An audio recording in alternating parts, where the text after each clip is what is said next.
Hey everyone, I'm Nate Vinio, and this is Something to Gnaw On, a short podcast for the Christian with a short attention span or just short on time, designed to give you something to mentally and spiritually chew on throughout your day, a Bible study in bite-sized form, if you will.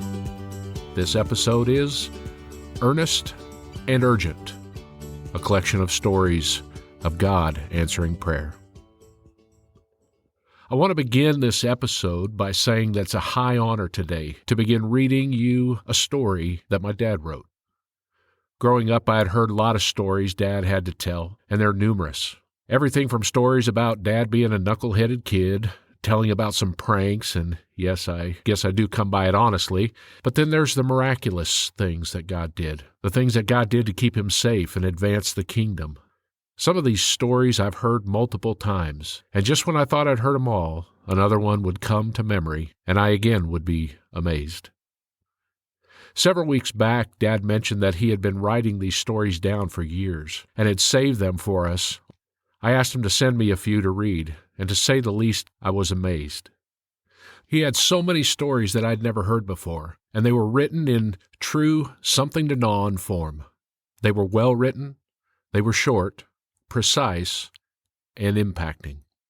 Maybe someday I'll do an interview with both Mom and Dad about these stories, but for today, let me just start this episode by reading this. The day God withheld the rain. Rain threatened to throw a monkey wrench into what we had thought was God's answer to our prayers. Anticipating the coming fall rains, we were anxious to complete our roof on the new church building. Short on volunteers, the goal looked unattainable. But God had put it on the heart of a youth pastor in San Francisco to bring a team to help. We were excited when the group arrived Friday night. By Saturday's end, we surely would have the roof buttoned up. But as bedtime arrived Friday, it was obvious that a rainstorm was coming our way. Dark clouds were moving up the Columbia River from the Pacific coast. My faith was shakier than I cared to admit. I was no Elijah who prayed, and the rain ceased for 3 years. See James 5:17 and 18. Morning brought no encouragement, except that it wasn't raining yet. After breakfast, the young people got on the roof and began nailing down cedar shakes. They had 2 reasons for being in a hurry. First, they needed to depart by 3 p.m. to begin their trip back to San Francisco. And second, rain was threatening to begin at any moment. Work went well all day. The rain never touched our project. When 3 o'clock came, the workers had finished and climbed down the ladders. As the last young person made it down, rain was unleashed on the building. We rejoiced together in God's timing. I would like to have been able to say to them that I'd known the whole time God would hold back the rain, but it wasn't so. In His mercy and grace, He had worked a miracle in spite of my uncertain faith. One day later, we would learn 2 precious bits of information. The first we learned at a local restaurant Sunday following church. As I stood in line at the counter, a woman from a church in town that had been opposed to our project called to me, "Pastor, it's too bad it rained on your roof yesterday, just when all that help came." She said it with some degree of pleasure. "What do you mean?" I said. "It didn't rain until the team finished the roof." Glee turned to shocked disappointment on her face. "But it rained everywhere here in town," she protested. Our river town was quite small, population 1,200. So the fact that our property was passed by on all sides by rain testified to the hand of God. The second bit of good news came from a neighbor. Jacob Nordmo, 95 years old, had been a missionary in northern China and West Borneo. While he now attended another church in town, he encouraged and prayed for us as we endeavored to build our new facility. Later Sunday, following the restaurant episode, I visited with him and told him about the previous day's story. Then I learned the secret to our victory. Saturday morning he had risen at 5 a.m. to pray, as was his habit. When he saw the storm brewing, he began to pray earnestly that God would spare us from the rain so we could finish the roof. God answered his prayer. I was no Elijah, but this giant of a man of God sure came close. The end of Dad's writing. This all took place in Rainier, Oregon in the late 70s, and this was only one of many miracles in this building project. The church still stands tall on a hill in Rainier overlooking the Columbia River, with a congregation that is still preaching the gospel. I believe in the power of prayer, and more so, I believe in the fact that there is a God in heaven who is eager to engage with his children when they pray. I love the promises in the Bible regarding prayer. Here are 3 that I want to share with you today. 2 Chronicles 7:14 from the Amplified Version. And my people who are called by my name humble themselves and pray and seek, the Amplified adds, crave or require as a necessity my face, and turn from their wicked ways, and I will hear them from heaven and forgive their sins and heal their land. And David in Psalm 145:18 from the Message, quote, God's there, listening for all who pray and mean it. And from Jeremiah chapter 29:12 and 13, Then you will call on me, and you will come and pray to me, and I will hear your voice, and I will listen to you. Then with a deep longing you will seek me and require me as a vital necessity, and you will find me when you search for me with all your heart. Keep in mind that this message was delivered to the exiles in Babylonian captivity. They were on the front end of a lengthy discipline, the result of which was that God longed for them to reach a place where they would cry out, call out, seek out, reach out, and long for himself. I said it in the last episode that there is too much about prayer in the Bible to cover in a 15-minute podcast. Today, let's touch on another block in the foundation of prayer. I call it earnest urgency.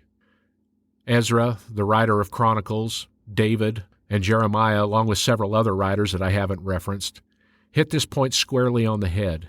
This idea of earnest urgency, seeking God out with great effort, purity of heart, and intention with a humble and pure motive. In my short life, I've seen God answer many prayers. I've heard about it in the lives of others as well, but I've certainly seen it in my own life. I love the stories of prayer warriors like Graham Olson and Jacob Nordmo. At the same time, I'm aware that these stories are from the past.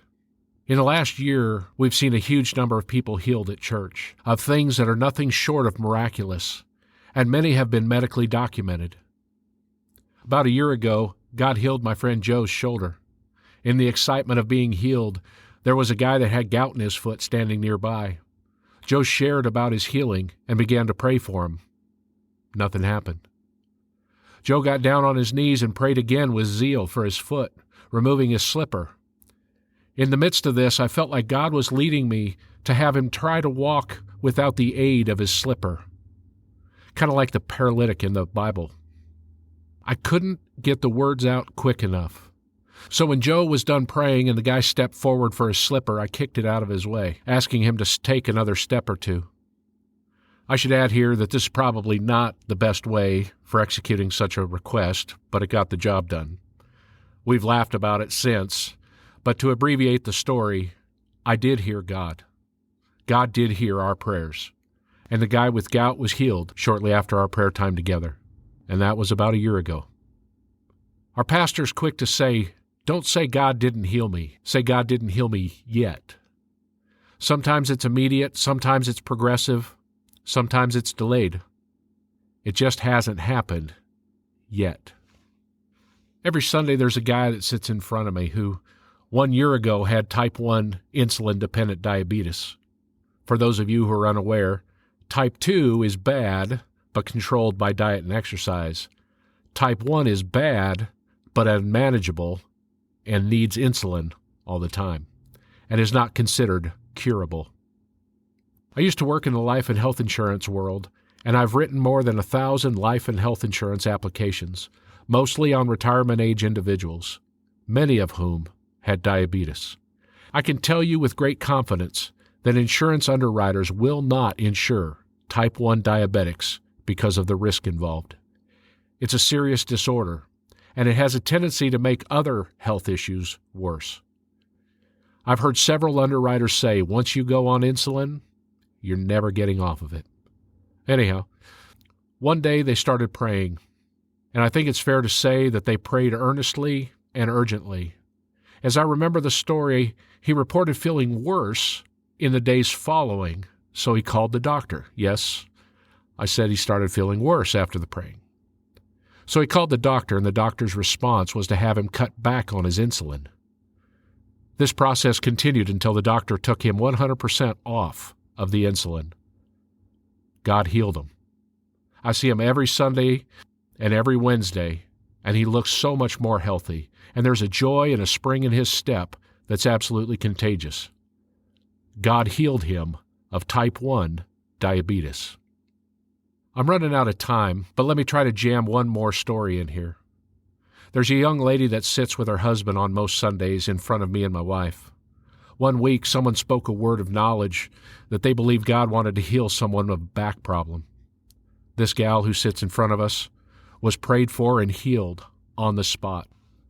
When she went to see the chiropractor, after his examination, he said, "It's like you have a brand new back." There's more to this story than what I have time to share, but I'll include a link of the video that they did telling her story in full, as well as that of a few others. I hope it builds your faith in a miracle-working God. Production note, I'll actually post 2 videos in the show notes. One testimony of a girl with her back and several others, and another video that I'll post is a testimony of a girl who was healed from cystic fibrosis, whose mother was a medical professional. Be sure to check them out. Every Sunday, our pastor reads several praise reports of healing, and it's a beautiful thing. These aren't just stories I've heard. Many are people I see every week. And I will tell you that this dynamic of earnestly and urgently praying is at the heart of it, in addition to the continually praying for others dynamic that I spoke of last week.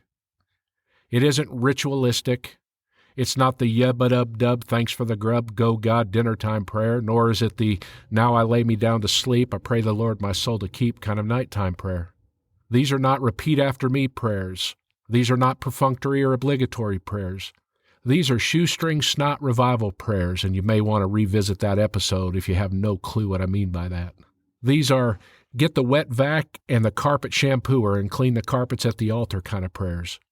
These are not shut the radio off while you're driving kind of prayers.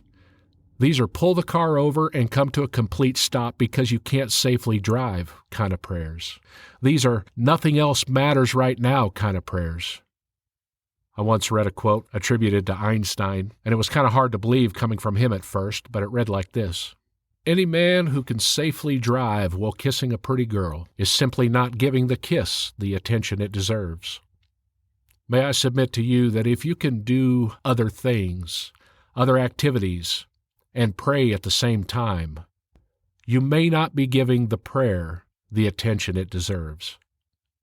Certainly praying while doing other things isn't a bad thing. This is just to say that there are potentially deeper places God longs for us to go in prayer, like a more earnest and urgent manner of praying. Last week we spoke of praying more often and praying without ceasing, and focusing our prayers on others. Let's add to that this week by dialing those prayers in a more earnest and urgent fashion. It's my hope and prayer that this spurs you on to a deeper, more meaningful, and effective prayer life. Let's wrap it up with a passage from the Amplified Version, from the writer of Hebrews. As he describes Jesus' prayer life, let it be an example for us. Quote, "In the days of his earthly life, Jesus offered up both specific petitions and urgent supplications for that which he needed, with fervent crying and tears, to the one who was always able to save him from death. And he was heard." And I ask why? And the response in Hebrews 5:7 is this: because of his reverent submission towards God, his sinless and unfailing determination to do the Father's will. It's my prayer that your prayers will become more earnest and urgent as the days wear on. I'm Nate Vinio, and this has been Something to Gnaw On. Until next week, God bless.